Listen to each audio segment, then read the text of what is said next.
ಕಾಂಗ್ರೆಸ್ ಪಕ್ಷದವರು ಏನೊಂದು ಕರ್ನಾಟಕ ರಾಜ್ಯದಲ್ಲಿ ಅಧಿಕಾರಕ್ಕೆ ಬಂದಿದ್ದಾರೆ, ಸರ್ಕಾರದ ಚುಕ್ಕಾಣಿಯನ್ನು ಹಿಡಿದಿದ್ದಾರೆ.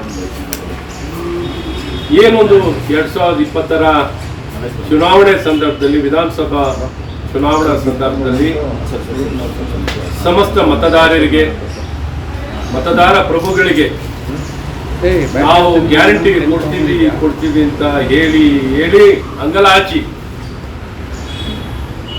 ಮತಯಾಚನೆಯನ್ನ ಮಾಡಿದ್ರು. ಜನ ಏನ್ ಕೇಳಿರ್ಲಿಲ್ಲ. ಆದರೆ ಒಂದು ಪಕ್ಷವಾಗಿ ಮತಯಾಚನೆಯನ್ನ ಮಾಡಲಿಕ್ಕೆ, ಮತವನ್ನ ಪಡಿಲಿಕ್ಕೆ ಜನರಿಗೆ ಗ್ಯಾರಂಟಿ ಯೋಜನೆಯನ್ನ ಕೊಟ್ಟರು. ಈ ಗ್ಯಾರಂಟಿಯನ್ನ ಯೋಜನೆಯನ್ನ ಕೊಟ್ಟು ಕರ್ನಾಟಕ ರಾಜ್ಯದಲ್ಲಿ ಇವತ್ತು ಅಧಿಕಾರಕ್ಕೆ ಬಂದಿದ್ದಾರೆ. ಈ ಅಧಿಕಾರಕ್ಕೆ ಬಂದಿರುವಂತಹ ಈ ಕಾಂಗ್ರೆಸ್ ಪಕ್ಷದವರು ಜನರನ್ನೇ ಬ್ಲಾಕ್ ಮೇಲ್ ಮಾಡಕ್ ಹೊರಟವ್ರೆ. ಇವತ್ತು ಒಳ್ಳೆ ವಿಶ್ವಾಸದಲ್ಲಿ, ಪ್ರೀತಿ, ನಂಬಿಕೆ, ಭಾವನೆಗಳನ್ನ ಮರೆತು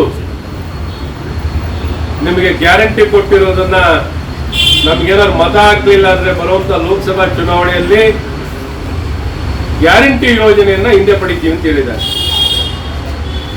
ಈ ರೀತಿ ಏನೊಂದು ಕಾಂಗ್ರೆಸ್ನಲ್ಲಿರುವಂತಹ ಅಧಿಕಾರದಲ್ಲಿರುವಂತಹ ಸಚಿವರುಗಳು, ಶಾಸಕರುಗಳು ಈ ರೀತಿ ಹೇಳಿಕೆಯನ್ನು ಕೊಡ್ತಿರುವಂಥದ್ದು ನಿಜಕ್ಕೂ ದುರಂತ, ಬೇಜವಾಬ್ದಾರಿಯ ಹೇಳಿಕೆ, ಅಹಂಕಾರದ ಹೇಳಿಕೆ, ದುರಹಂಕಾರದ ಹೇಳಿಕೆ, ಅಧಿಕಾರದ ದುರ್ಬಳಕೆ. ಏನ್ ಕಾಂಗ್ರೆಸ್ ಪಕ್ಷದ ಇವರು ಖಜಾನೆ ಕೊಡ್ತಿದಾರ, ಕಾಂಗ್ರೆಸ್ ಪಕ್ಷದ ಹಣ ಕೊಡ್ತಿದಾರ? ಇದು ಸಾರ್ವಜನಿಕರ ಬೆವರು ಸುರಿಸಿರುವಂತ ಹಣ, ಜನ ಬೆವರು ಸುರಿಸಿ ಟ್ಯಾಕ್ಸ್ ಅನ್ನು ಕೊಟ್ಟಿರುವಂತ ಹಣದಲ್ಲಿ ಇವತ್ತು ನಾಡಿನ ಜನತೆಗೆ ಗ್ಯಾರಂಟಿ ಯೋಜನೆಯನ್ನು ಕೊಡ್ತಿದ್ದಾರೆ. ಇವತ್ತು ಇವರ ಹಣ ಏನಾದ್ರು ಕೊಟ್ಟಿದ್ರೆ, ಬಾಲಕೃಷ್ಣ ಅವರ ಹಣ ಅಥವಾ ಶಿವಕುಮಾರ್ ಅವರ ಹಣ, ಸಿದ್ದರಾಮಯ್ಯನವರ ಹಣ ಅಥವಾ ಪ್ರಿಯಾಂಕ ಖರ್ಗೆ ಅವರ ಹಣ ಕೊಟ್ಬಿಟ್ಟಿದ್ರೆ, ಇನ್ನ ಸರ್ಕಾರದ ಹಣನೇ ಜನರು ಹಣ ಲೂಟಿ ಹೊಡಿತಾರವರು ಈ ಕಾಂಗ್ರೆಸ್ನವರು. ಈ ಲೂಟಿಕೋರರು ಜನರಿಗೆ ಬೆದರಿಕೆ ಹಾಕುವಂತ ಕೆಲಸಗಳನ್ನ ಮಾಡ್ತಿದ್ದಾರೆ, ಜನರಿಗೆ ಬ್ಲಾಕ್ ಮೇಲ್ ಮಾಡುವಂತ ಪ್ರಯತ್ನವನ್ನ ಮಾಡ್ತಿದ್ದಾರೆ. ಜನ ಇವರಿಗೆ ಪಾಠ ಕಲಿಸ್ತಾರೆ. ಬರುವಂತ ಲೋಕಸಭಾ ಚುನಾವಣೆಯಲ್ಲಿ ನಿಮ್ಗೆ ಅಕ್ಷತೆ ಕಾಳು ಬೇಕಾ, ರಾಮನ ಆಶೀರ್ವಾದ ಬೇಕಾ, ಅಕ್ಷತೆ ಕಾಳು ಬೇಕಾ ಅಥವಾ ಗ್ಯಾರಂಟಿ ಬೇಕಾ ಅನ್ನುವಂತ ಒಂದು ಮಾತುಗಳನ್ನು ಹೇಳ್ತಾ ಇದ್ದಾರೆ. ಈ ರೀತಿ ಜನರಿಗೆ ನಿಜಕ್ಕೂ ಇವರ ನಡವಳಿಕೆಯಲ್ಲಿ ಸಂಪೂರ್ಣವಾಗಿ ಬೇಸರ ಆಗಿದ್ದಾರೆ, ಆಕ್ರೋಶ ಭರಿತರಾಗಿದ್ದಾರೆ. ಇವರಿಗೆ ತಕ್ಕ ಪಾಠವನ್ನ ಇವತ್ತು ನಾಡಿನ ಜನತೆ ಕಲಿಸುವಂತ ಕೆಲಸಗಳನ್ನ ಮಾಡ್ತಾರೆ. ಇಡೀ ದೇಶಕ್ಕೆ ಬೇಕಾಗಿರೋ ಗ್ಯಾರಂಟಿ ಒಂದೇ. ಗೊತ್ತಿರಲಿ, ಸನ್ಮಾನ್ಯ ಕಾಂಗ್ರೆಸ್ಸಿನ ಎಲ್ಲ ದುರಿಡ್ರೆ ನರೇಂದ್ರ ಮೋದಿ ಗ್ಯಾರಂಟಿ ಬೇಕು ಅಂತಿದ್ದಾರೆ. ನರೇಂದ್ರ ಮೋದಿ ಗ್ಯಾರಂಟಿಯಾಗಿ ಭಾರತಕ್ಕೆ ಬೇಕು ಅನ್ನುವಂತ ಬಹಳ ಸ್ಪಷ್ಟವಾಗಿ ದೇಶ ಉದ್ದಾಗಲದಲ್ಲಿ ಎಲ್ಲಾ ಕಡೆ ಹೇಳ್ತಿದ್ದಾರೆ. ನಿಮಗೆ ಭಯ ಹುಟ್ಟುಬಿಟ್ಟಿದೆ, ಪೊಕ್ಕ ಪೊಕ್ಕ ಪೊಕ್ಕ ಅಂತಿದೆ, ಎಲ್ಲಿ ನಿಮ್ ಗುಂಡಿ ನೋಡ್ಕೊಳ್ತಾ ಇದೀವಿ ಅಂತ ಭಯದಲ್ಲಿದ್ದೀರಾ. ಹಾಗಾಗಿ ಇಂಥ ಮಾತುಗಳು ಯಾರು ಕೇಳಲಿಕ್ಕೆ ತಯಾರಿಲ್ಲ. ಎಲ್ಲರ ಆಶೀರ್ವಾದ, ಅಕ್ಷತ ಕಾಳನ್ನ, ರಾಮನ ಆಶೀರ್ವಾದವನ್ನ ಪಡೆದು ಭಾರತೀಯ ಜನತಾ ಪಾರ್ಟಿಯ ಕಮಲದ ಗುರುತಿನ ಮತವನ್ನು ಕೊಟ್ಟು ಮತ್ತೊಮ್ಮೆ ಮೋದಿ ಅಂತ ಜನ ಆಶೀರ್ವಾದವನ್ನ ಮಾಡಲಿಕ್ಕೆ ಇಡೀ ದೇಶ ಉದ್ದಾಗಲದಲ್ಲಿ ತಯಾರಾಗಿದ್ದಾರೆ.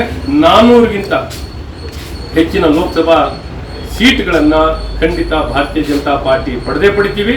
ಕರ್ನಾಟಕದಲ್ಲಿ 28ಕ್ಕೆ 28 ಲೋಕಸಭಾ ಕ್ಷೇತ್ರದಲ್ಲಿ ನಮ್ಮ ಜಯಬೇರಿ ಹಾಗೇ ಆಗುತ್ತೆ ಅಂತ ಈ ಸಂದರ್ಭದಲ್ಲಿ ನಮ್ಮ ಕಾಂಗ್ರೆಸ್ ಧುರೀಣರಿಗೆ, ಮಹಾನ್ ವ್ಯಕ್ತಿಗಳಿಗೆ ಬಹಳ ಸ್ಪಷ್ಟವಾಗಿ ಹೇಳಕ್ಕಿರ್ತದೆ.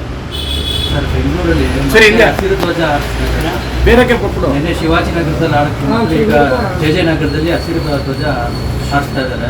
ಏನಂದ್ರೆ ಈ ಕಾಂಗ್ರೆಸ್ ಪಕ್ಷ ಕರ್ನಾಟಕದಲ್ಲಿ ಅಧಿಕಾರಕ್ಕೆ ಬಂದ ಸಂದರ್ಭದಿಂದನೂ ಅರಾಜಕತೆ ಬೇಕಾಬಿಟ್ಟಿ, ಒಬ್ಬೊಬ್ರು ಒಂದೊಂದು ಮಾತಾಡ್ತಾರೆ. ಅವರಲ್ಲಿ ಒಂದೊಂದು ಮಂತ್ರಿ ಒಂದೊಂದು ಭಾಷೆ, ಇಷ್ಟ ಬಂದಂತೆ, ಮನ ಬಂದಂತೆ, ಬಾಯಿ ಬಂದಂತೆ ಅವರಿಗೆ ತಲೆ ಕೆಟ್ಟು ಹೋಗಿದೆ, ಬುದ್ಧಿ ಭ್ರಮಣರಾಗಿದ್ದಾರೆ.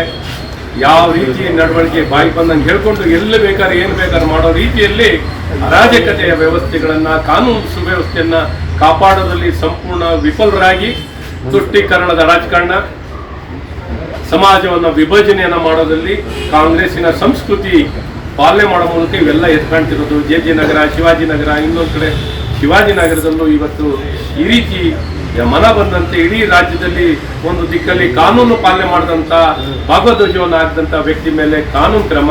ಇಲ್ಲಿ ಕಾನೂನು ಇಲ್ಲ, ಏನೂ ಇಲ್ಲ. ಸಾರ್ವಜನಿಕ ಸ್ವತ್ತಿನ ಏನೊಂದು ಪೋಲ್ ಮೇಲೆ ಎಲ್ಲಿ ಬೇಕಾದ್ರೆ ಮನ ಬಂದಂತೆ ಹಾಕ್ತಿದ್ದಾರೆ. ಏನು ಸರ್ಕಾರನ ಏನಿದೆ ಇಲ್ಲಿ ಅವ್ಯವಸ್ಥೆ ಅನ್ನುವಂಥದ್ದು ನಾನು ಬಹಳ ಸ್ಪಷ್ಟವಾಗಿ ಸರ್ಕಾರವನ್ನು ಕೇಳಕ್ಕೆ ಇಷ್ಟಪಡ್ತೀನಿ. ಯಾರ ದುಷ್ಕರ್ಮಿಗಳು ತಕ್ಷಣ ಬಂಧಿಸಬೇಕು. ಆ ದುಷ್ಕರ್ಮಿಗಳು ಯಾರು ಈ ರೀತಿ ಧ್ವಜಗಳನ್ನು ಹಾಕಿದಾರೋ ಅವ್ರ ಮೇಲೆ ಬಂಧಿಸುವಂಥ ಕೆಲಸಗಳನ್ನು ತಕ್ಷಣ ಮಾಡಬೇಕು ಅಂತ ಸರ್ಕಾರವನ್ನು ಒತ್ತಾಯ ಮಾಡ್ತಾರೆ.